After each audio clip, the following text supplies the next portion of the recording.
이 말씀을 계속 묵상, 되새겨보고 또 말씀을 듣고 깨달아지면은 이 성경 속에는 하늘의 보물인 지혜와 지식이 있고 하나님의 능력과 은혜와 구원이 쏟아지게 된다는 걸 믿으시기 바랍니다.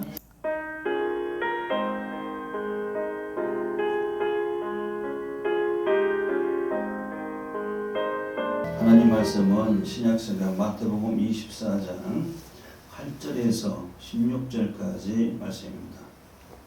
마태복음 24장 8절에서 16절까지 말씀을 제가 공독해 드립니다. 이 모든 것이 재난의 시작이니라.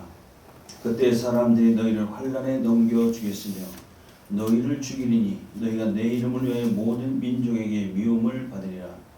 그때 많은 사람이 시험에 빠져 서로 잡아주고 서로 미워하겠으며 거짓 선자가 많이 일어나 많은 사람을 미혹하게 하겠으며 불법이 성함으로 많은 사람이 사랑이 식어지리라. 그러나 끝까지 견디는 자는 구원을 얻으리라. 이 천국 복음이 모든 민족에게 증거되기 위하여 온 세상에 전파되리니 그제야 끝이 오리라. 그러므로 너희가 선지자 다니엘이 말한 바 멸망에 가장한 것인 거룩한 곳에 선 것을 보거든 읽는 자는 깨달을진저 그때 유대에 있는 자들은 산으로 도망할지어다. 아멘. 마태복음 24장 16절 말씀을 중심으로 그제야 끝이 오리라. 이런 제목을 남겨주시는 말씀에 은혜 받도록 우리가 하도록 하겠습니다. 주님 이름으로 축복합니다. 성령 충만합시다. 우리 할렐루야. 마태복음 24장 우리가 흔히 종말론 설교다 많이 들어보신 얘기죠. 그래서 예수님이 재림하실 때가 종말되죠. 그죠? 종말이 언제냐? 예수님 다시 오실 그때가 바로 종말이 되는데 그때가 언제일지 그때는 어떤 현상, 징조가 있게 될 것인지 참 궁금해요. 그죠? 제자들도 그게 참 궁금했어요. 그래서 예수님께 물어보는 겁니다. 예수님, 재림하실 때, 종말 때 어떤 징조가 있게 됩니까? 어떤 뚜렷하게 우리가 깨달을 수 있는 현상이 있게 됩니까? 이거 물어봤단 말이에요. 우리도 그게 참 궁금해요. 그죠? 그래서 예수께서 마태복음 24장 4절 7절까지 말씀 보면은 네 가지는 징조를 가르쳐 주셨죠. 그게 뭐냐면은 사람의 미혹을 주야라. 사람의 미혹이 많게 될 것이다. 두 번째로는 난리와 난리 소문이 있게 될 것이다. 그리고 세 번째로는 민족이 민족을 나라가 나라를 대적하게 될 것이다. 네 번째로는 처처의 기근과 지진이 있게 될 것이다. 그러나 그게 끝이 아니다. 오늘 본문 말씀처럼 이 모든 것이 재난이 시작이 될 것이다. 이렇게 가르쳐 주셨죠. 그러니까 그 네 가지는 예수님 오시기 이전부터 계속 있던 일이에요. 그렇죠? 역사상으로 그렇죠? 사람의 미혹 항상 있게 되는 것이죠. 맨날 뭐 난리 소문이 여전히 있게 되는 것이고 민족과 민족, 같은 민족끼리 서로 싸우고 나라끼리 또 전쟁을 하고 초체 기근과 지진이 뭐 계속 있던 일이에요. 그런데 이제는 또 다른 재난이 시작될 것이라는 말씀인데 그게 뭐냐면은 이제 예수님께서 오셔서 십자가 고난이 시작되죠. 그 십자가에 죽으시고 부활하신 예수님을 믿고 변화받은 하나님의 자녀들이 태어나게 되고 그 하나님의 백성들이 모이게 되면 그게 바로 하나님 나라가 시작이 되고 그렇죠. 이제 성령이 오셔서 죄인들 회개시키고 변화시켜 가지고 이 복음이 땅끝까지 복음이 전파되게 될 그런 시작이 되는데 또 다른 재난이 시작이 이제 될 것이다. 그런 말씀이죠. 그래서 이제 그렇게 예수 믿고 성령을 받아서 변화받은 우리들처럼 변화받은 사람들이 세상에서 사랑을 받을까요? 미움을 받을까요? 분명히 예수님은 내 이름을 믿고 나를 믿고 성령을 받아 변화받은 사람들은 앞으로 세상에서 미움을 받게 될 것이다 했단 말이에요. 우리가 사랑받는 게 아니에요. 미움을 받게 된다는 것이죠. 왜 그럴까? 그때서부터는 하나님 택한 백성들, 하나님 백성들이 소속이 달라요. 소속. 예전에 소속이 하나 있었어. 그렇죠? 세상에 속한 사람들이었고 이제는 우리가 질이 달라지.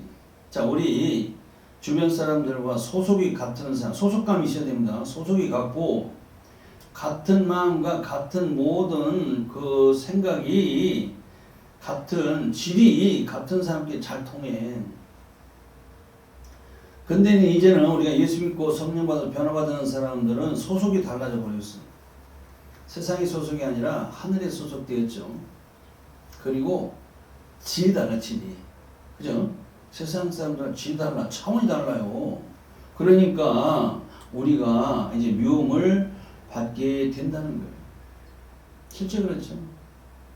그러면 세상에서 우리가 미움을 받게 될 때 어떤 일이 일어나냐? 오늘 본문에 보니까 바로 실족하게 될 것이다. 시험에, 많은 사람이 시험에 빠져. 시험에 빠져 계획 개정판에 실족하게 될 것이다. 그런 얘기죠. 시험에 빠져. 서로 잡아주고 서로 미워서 시험에 빠진다. 아, 시험.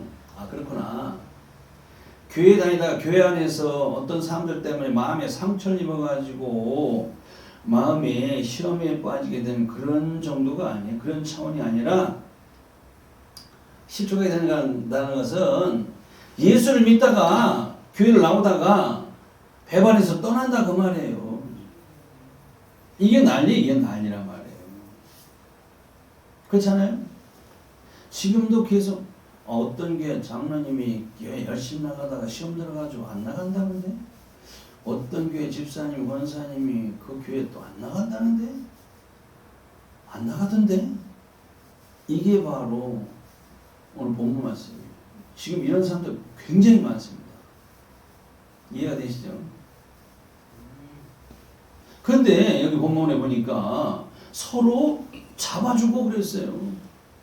뭘 잡아요? 아, 서로 잡아서 경찰서에 넘겨준다는 얘기인가?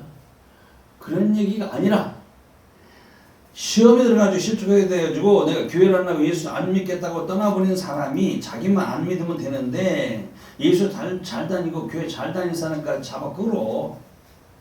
그 얘기요. 못 가게, 예수를 못 믿게, 교회를 못 나가게 잡아 끌어서 그 영혼들을 죽이게 할 것이라는 그런 말씀입니다. 그런 세상에서는 어떤 일이 일어나느냐? 오늘 11절에 거짓 선자가 많이 일어나게 될 것이다. 많은 사람을 미혹하게 될 것이다. 주님이 하신 말씀이죠. 사실 그래요. 이 계시록도 종말론이라고 우리가 잘 아는데 계시록 13장에 보면은 바다에서 짐승이 올라와요. 그죠? 서해바다, 동해바다, 태평양에서 짐승이 올라오나? 그리고 또 다른 짐승이 또 땅에서 또 올라와요. 짐승이 뭐냐? 그 짐승이 되죠. 용이냐? 괴물이냐? 악의 우리마다 저 서해바다, 동해바다에서 이렇게 올라오냐? 그걸 저 대개 바다에서 올라오는 그 짐승을 사단이라고 합니다. 적그리스도라고 합니다. 우리가 말하기로. 땅에서 올라온 또 다른 짐승은 거짓 그리스도, 거짓 선지자. 이걸 이제 우리가 잘 알고 있는데, 그게 무슨 얘기일까? 정말 바다에서 올라올까? 땅속에서 뭐가 죽순 올라오듯이 짐승이 올라올까? 이해가 되십니까? 바다에서 올라온다는 것은 동해바다, 태평양에서 올라온다는 얘기가 아니라 적그리스도는 타락한 세상에서 등장을 해요. 그리고 거짓 선지자들은 타락한 사람들 가운데서 등장을 합니다. 그런 의미를 가지고 있죠. 그래서 정말 많은 사람들이 적그리스도와 거짓 선자들, 이단들이죠. 이단의 교주들이 다 그런 존재들이죠. 거기에 미혹이 돼서 거기로 많이 몰려가게 돼요. 우리가 다 겪었지 않습니까? 거짓 선자들이 가짜 예수가 얼마나 많이 등장하는지 몰라요. 이것이 우리가 잘 알죠. 이 시대에 통일교, 그죠? 아주 난리예요. 여호와의 증인들 때문에 한때 난리 폈어. 신천지 때문에 역시 굉장히 난리. 이게 전부 다 난리 소문입니다. 셀 수 없이 많은 이단들이 많이 나요. 뭐 JMS라든지, 뭐 전도관이라든지, 뭐 천국 영생교 왕상훈 증인회, 뭐 이래서 말할 수 없이 그 이단들이 너무나 많이 나와. 거기다가 요새 이 유튜브 보면은 또 신흥 이단들이 많이 나와요. 거짓말하는 사람들 굉장히 많이 나옵니다.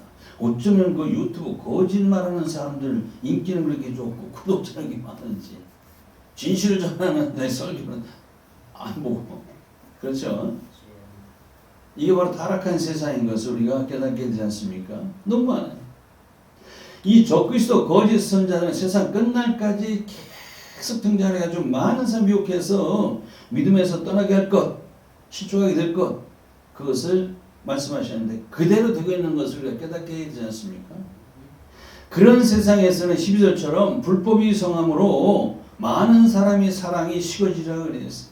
이 시대 정말 불법이 너무 성해요. 육적으로도 아주 법치주의가 무너질 정도로 지금 불법이 성함을 우리가 보게 되지 않습니까? 불법이라는 것은 바로 나라의 법도 지지만은 하나님의 법, 이 말씀을 제대로 안 전하는 것이 불법이에요. 그것을 제대로 말씀을 제대로 안 전하고 그 거짓된 그 말을 전해서 그것을 믿고 따르는 것이 바로 법을 어기는 것, 불법이라는 것을 우리가 알아두셔야 돼요. 세상 법도 그렇지만은 그러니까 사람들이 정말 이 시대 사랑이 너무나 식어져 버렸어요. 사랑이 없어요. 아주 잔인한 시대입니다. 그냥 서로 증오하고 미워하고 죽이는 그런 시대가 된 것, 그대로 된 것을 우리가 보지 않습니까? 왜 그런가? 이 하나님의 말씀이 사람들에게서 희미해져서 그래요. 교회에서도 하나님 말씀 제대로 안 전해요. 세상 것을 자꾸 섞어가지고 말씀을 자꾸 흐리게 합니다. 말씀이 선명하면은 사람도 똑바로 이게 서게 되는 것인데 말씀을 자꾸 세상 것을 섞어가지고 희미해지니까 이렇게 세상에 사랑이 식어져 가지고 그렇게 잔인한 그런 세상이 되었다는 겁니다. 그러니까 이제 말씀을 제대로 전하는 사람이 중요해요. 그곳에 가셔야 돼요. 말씀을 제대로 전하고 그런 말씀 제대로 들어야만 우리가 이 세상에서 이겨낼 수가 있다 그 말이에요. 이겨낼 수가 있다 그 말이죠. 그렇지 않으면은 이겨낼 수 이렇게 사랑이 식어진 세상에서 그럼 성도는 어떻게 해야 되나가 13절이에요. 어떻게 하라고 했어요? 13절에 끝까지 견디는 자는 구원 얻으라고 그랬어요. 끝까지. 잠시 한때 잘 믿다가 그만두면 안 된다 그런 얘기죠. 이 끝이 언제면은 고난이 끝이고 바로 인생의 끝을 말하는 겁니다. 그러한 세상에 사는 성도는 정말 힘들어요. 제대로 믿기가 힘들고 고난이 많기 때문에 그렇습니다. 그러나 사람은 이렇게 불의하지만은 우리 하나님은 그런 가운데서도 여전히 의로우시다는 그런 확실한 관념을 가지고 믿어야 될 줄로 믿습니다. 그러니까 이 세상을 떠나는 그 시간까지 이런 시험에서 견디고 구원 얻기 위해서는 어떻게 하라고요? 사람을 보며 세상을 보며 신앙생활 하지 말라는 겁니다. 사람을 보며 세상을 보며 만족감이 없어요. 그렇지 않습니까? 이 신앙생활을 자꾸 사람을 보며 신앙생활하고 이 세상을 보며 신앙생활하면 안 된다는 겁니다. 우리에게는 절대로 그것이 우리에게 만족을 줄 수가 없다는 겁니다. 그래서 야곱이 147년의 삶 속에서 그가 130년간을 그렇게 사람을 보며 세상을 보며 하나님을 믿는다고 했어요.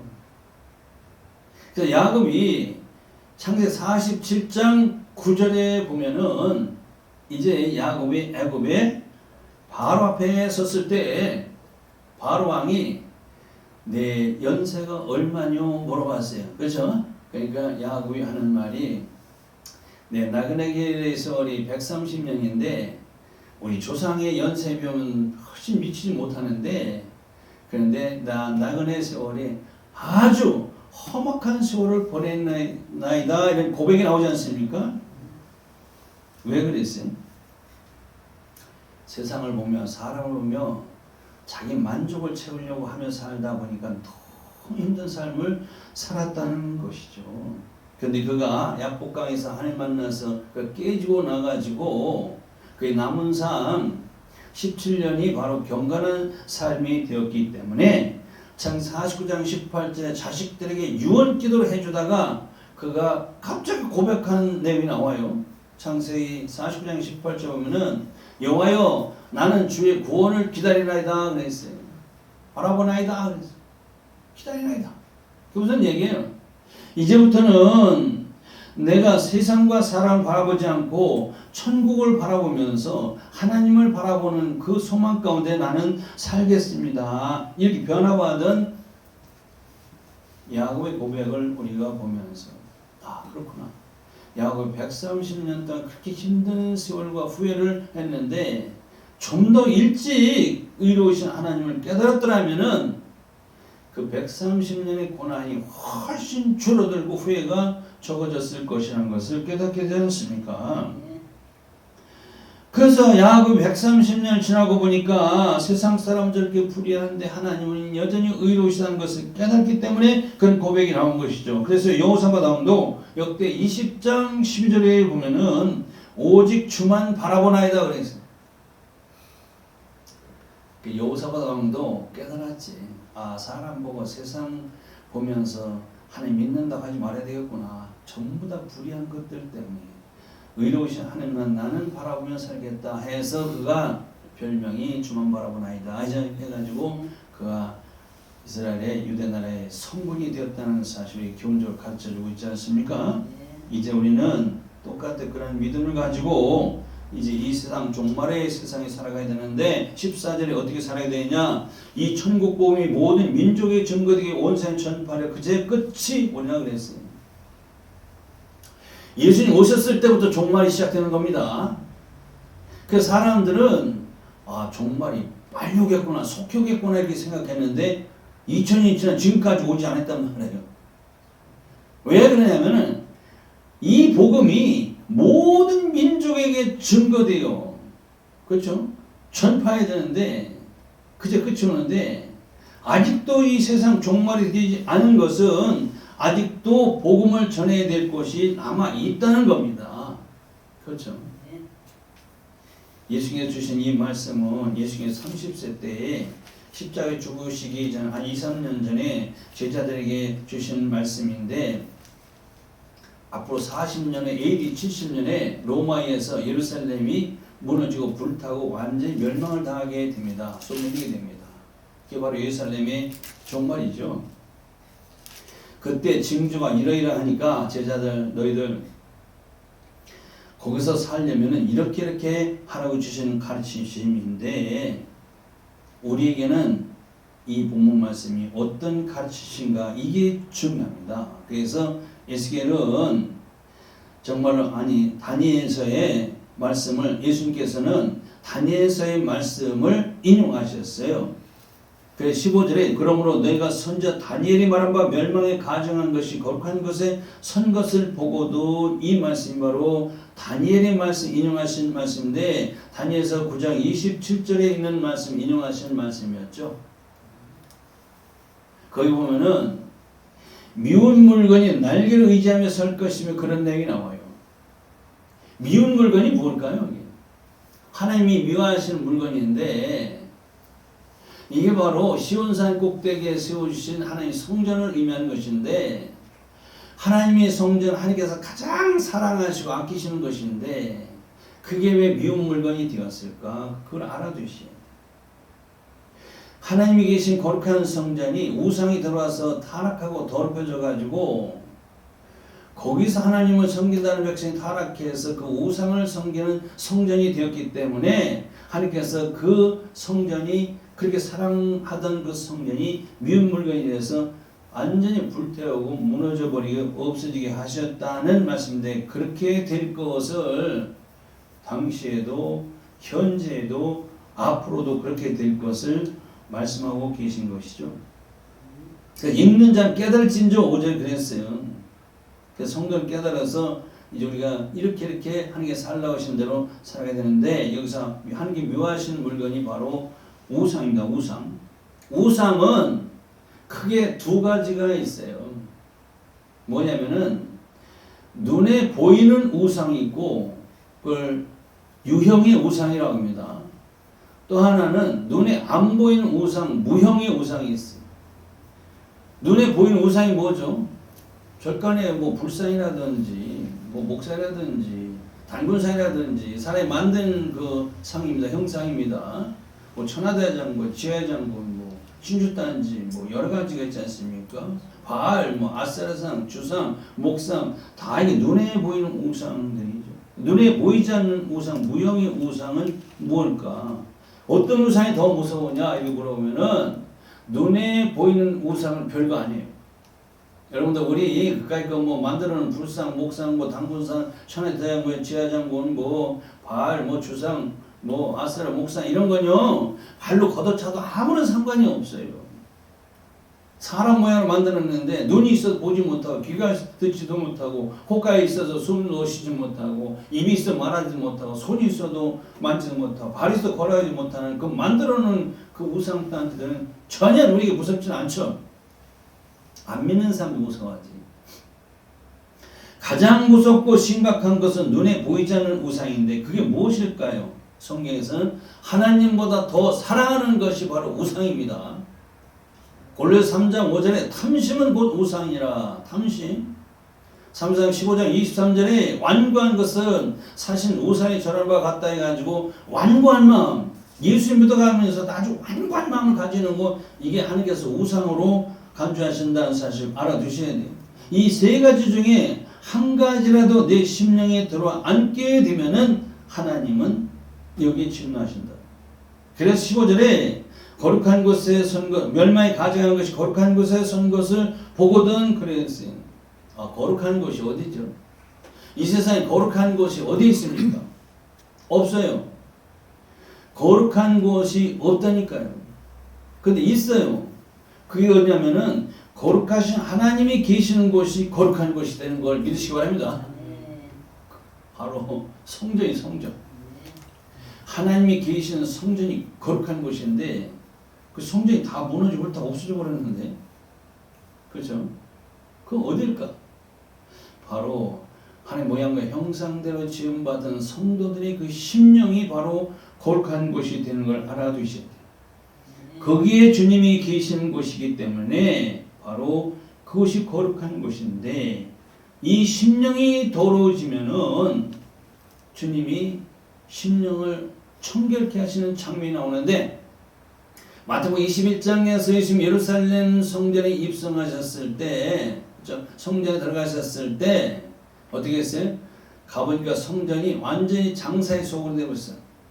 매매자, 돈벌건자, 비둘기 파는 자, 산을 다 엎어버리고 채찍으로 높은 데다가 다 쫓아버리고 엎어버리고 다 청결해. 예수님이 성전 청결했는데 그게 뭐냐면은 이 시대에 주님께서 우리 심령 속에 들어와서 계셔야 되는 심령 성전이 우리 안에 있는데, 이것이 더럽질 때 주님께서 이렇게 엎어버리고 청결케 하시는 장면이 된다고 그래요. 그래서 사도 바울은 고린도전서 3장 16절에 보면은 바로 무슨 얘기가 나옵니까? 너희가 하나님의 성전인 것과 하나님의 성령이 너희 안에 거하신 줄 알지 못하느냐고 그랬어요. 누구든지 하나님의 성전을 더럽히면 하나님이 이 사람 멸하시니 하나님의 성전은 거룩하니 너희도 거룩하니라. 할렐루야. 바로 우리 성전이 바로 어디에 있냐면은 우리 심령이 성전이 되기 때문에 그래요. 그래서 우리는 내 심령 성전에 주님 한 분만을 모셔야 돼요. 그래서 주님 한 분만을 모시고 만족해야 되는데, 사람들은 주님 한 분만으로 만족하지 않고 자꾸 세상 것을 끌어들여가지고 그것을 즐기면서 짝을 맺으며 만족을 얻으려 하고 있다 그 말입니다. 이런 일이 출애굽한 이스라엘 백성들 광야에 있었죠. 그게 뭐냐면은 출애굽 이스라엘 백성들은 하나님께 주시는 만나 하나만으로 만족해야 돼요.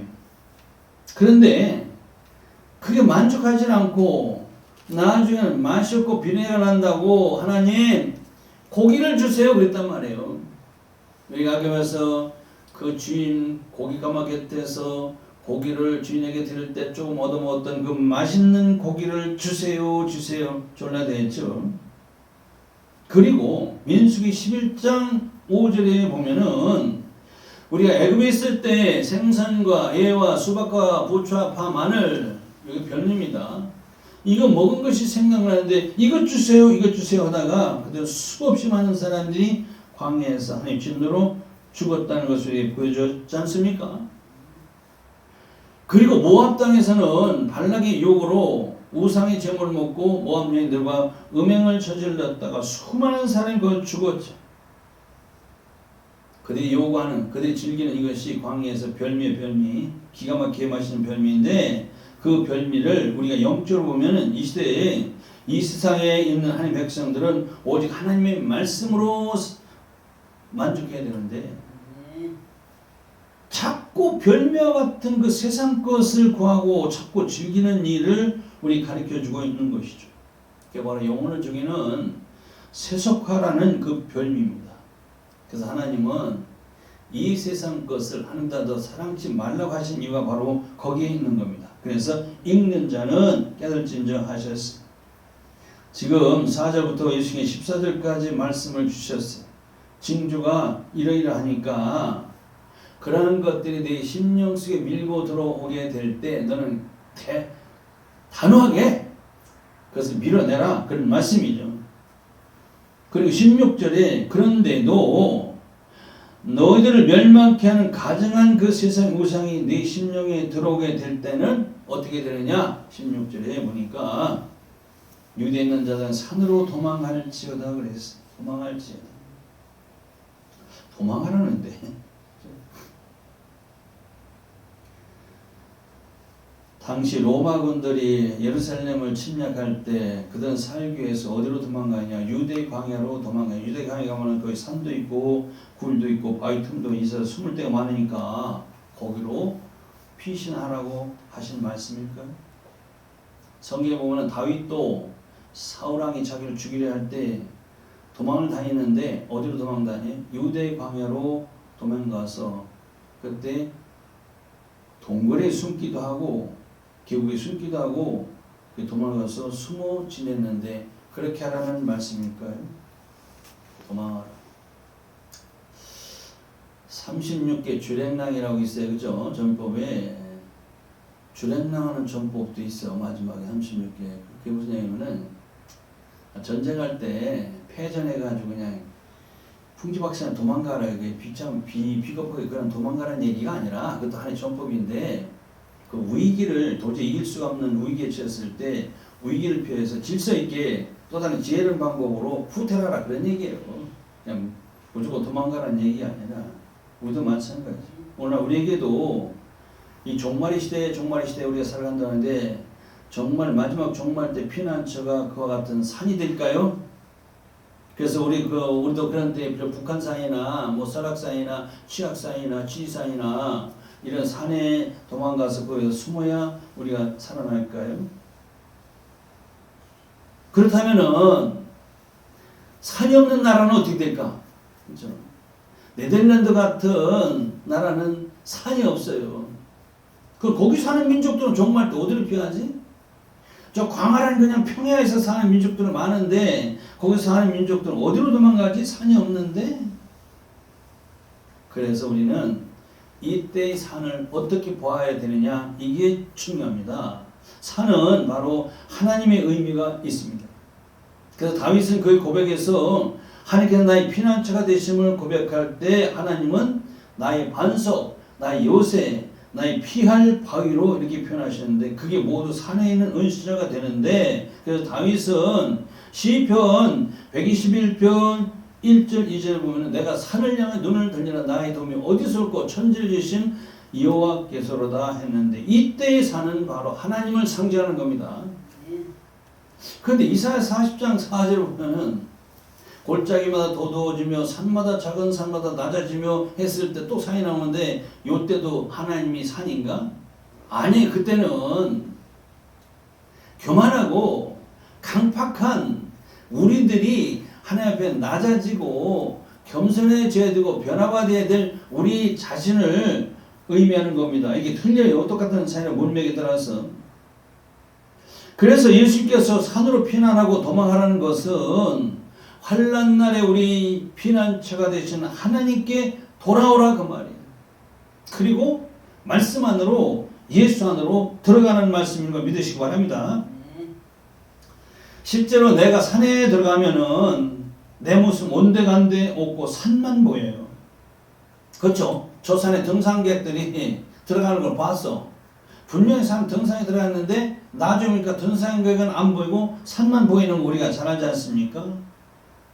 그와 같이 내가 말씀 속에 예수 아니면 들어가면은 찬송가 204장처럼 세상과 나는 강보다 없고 구속한 주만 보이도다 이것이 나의 간증이요 하신 그 찬송에 하지 않습니까? 그와 같이 주님이 나를 숨겨주시고 나를 보호해 주신다는 말씀 믿으시기 바랍니다. 실제로 산을 보면은 우리가 저 산 앞에 딱 들어가서 보면은 내 앞을 가로막고 있는 그 산을 보면은 답답하고 정말로 무뚝뚝해 보이는 그 산이지 않습니까? 그런데 그 산을 파보면요, 그 속에서 금은보화 별의별 게 사람에게 중요한 것이 다 쏟아져 나오듯이 말씀이 있는 성경이 그래요. 성경이 이 성경이 세상 책처럼 생각하면은 딱딱하고 재미도 없고 지루해요. 더군다나 레이기 같은 성경을 이게 읽다 보면은 너무 답답해. 너무 딱딱해. 재미 하나도 없어. 아주 머리가 지끈거릴 정도로 딱딱한데 그러나 이 말씀을 계속 묵상, 되새겨보고 또 말씀을 듣고 깨달아지면은 이 성경 속에는 하늘의 보물인 지혜와 지식이 있고 하나님의 능력과 은혜와 구원이 쏟아지게 된다는 걸 믿으시기 바랍니다. 말씀을 정리해요. 실제 눈에 보이는 산에는 뭐가 있어요? 반석이 있지 않습니까? 눈에 보이는 산에는 뭐가 있어요? 생수가 흘러나오지 않습니까? 눈에 보이는 나무, 푸른 나무가 우거져 생명이 넘치고 있지 않습니까? 그래서 산과 같으신 하나님으로부터 누가 나와요? 반석 대신 예수님이 나오시고 우리를 살리는 생수 같은 생명수 같은 말씀이 그 안에서 나오고 바로 주님의 생명력 그 능력이 그 안에서 나오고 구원이 이 성경에서 무한히 나온다는 사실을 믿으시기 바랍니다. 그래서 산으로 도망하라는 것은 우리들에게는 이 종말의 시대에 어떻게 살아야 될 것을 가르쳐 주신 말씀인데 하나님을 피난처로 삼으라는 겁니다. 그래서 다시 한번 말씀드려서 예수 안으로 들어가는 겁니다. 말씀 안으로 들어가는 삶을 살는 겁니다. 하나님도 안 보이고 예수님도 안 보이잖아요. 하나님 안으로 피난하고 예수 안으로 들어가는 얘기인데 결국 이것은 말씀 안으로 들어가는 삶을 살라는 것인데 그렇게 사는 것이 한때 반짝만이 아니에요. 한때 잘 믿을 수 있어요. 그렇죠? 그러나 그렇게 믿지 말고 언제까지? 끝까지 내 인생이 끝나는 날까지 변함없이 그런 믿음으로 살아가시기를 주님으로 축원드립니다. 기도합니다. 하나님 이 시대 종말의 시대를 우리가 살아가고 있는데 우리 피난처는 하나님이신 것을 알았습니다. 그래서 예수 안에 말씀 안에서 사는 날까지 끝까지 견디며 믿음으로 사는 주의 백성들이 되게 하옵소서. 예수 이름으로 기도합니다. 아멘.